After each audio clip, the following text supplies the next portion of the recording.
Mental health check as summer winds down. You might be considering some last-minute travel, perhaps even a group trip or activity. Whether it's a boys' trip, it's a destination bachelorette party, or it's just a quick weekend getaway with your friends, sometimes navigating group activities, especially while traveling, can be challenging and expensive as well. Yeah. So joining us now to talk about it is mindset coach Katie Horwitch. Katie, good to see you. Good to see you always. So Hi. getting everybody on the same page for a group trip can be hard, even if it's just like a local activity. Problems come up, and then it maybe taints the whole trip. So what do you do before you leave? Yes, before you leave. So we often talk about problems. First of all, we talk about problems either while they're happening or after they happen. Right. Group trips, it's a bunch of me's being put together as a we. And so the first thing to do is get clear with yourself. How do you want to feel on the trip? What are your 1 to 3 non-negotiables? We were talking about this before we began the segment. What do you bring uniquely to the group? And then you can come together as a group and create a shared vision for the trip or the experience that you're about to have so that everybody is on the same page. I say, when I go on a trip with my friends, I say, look, here's my deliverable for this trip. Yes. I want more yoga than rosé. Yeah. And maybe my best friend says, I want more rosé than yoga. Yes. I'm like, okay, now we both know what we each want, and so no one's going to be upset. Yes. And we can have it all. That's yes, right. Communication is important. I am the person who I will organize the hike, the arts and crafts for the group,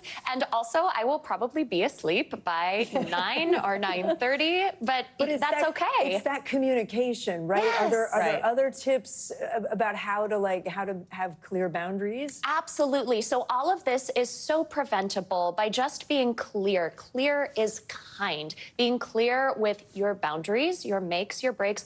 Also being clear with your budget. Money is something that a lot of people stress over and can develop a lot of resentment over. Yeah, how do you split the bill? Because what happens a lot is if you split it equally, it might not really be equal. What if I only had an appetizer? What if, like I said, I'm doing more yoga than rosé and I'm splitting the whole liquor bill? Like what, how do you do that? Yeah, I went on a bachelorette trip earlier this year and I found out that there's all of these tools and apps and you can just do a quick search online and you can search how do I split the bill? And there's apps that can auto do it for you. Or if it feels super overwhelming, there's a lot of people, hire someone to help. Enlist the help of a travel agent or professional who can be on your side. This might be controversial. Can you say no to a family trip, or not a family trip, but a group trip with friends? Let's say a bachelorette.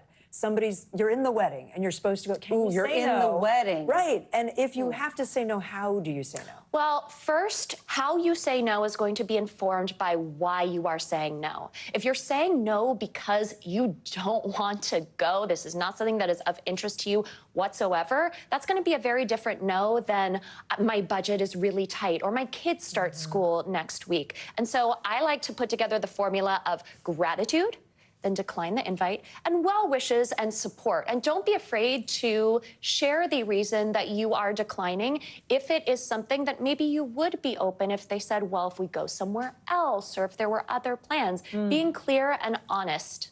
It's so cool now to say no as a complete sentence. Like no is a complete sentence. And I think that's empowering and important, except for manners-wise, it is important to say why you're saying no. Yes, and also to be positive as you are saying no. Right. And make sure... Thank you for exactly. asking me. Thank Really you so much for including me. I can't wait to hear about it after. And there are ways to be involved in the trip if you truly can't go, but you want to be a part of it. You can send a dessert. You can send text to check in. Thank you, Katie. Thank you so much. Yeah, great to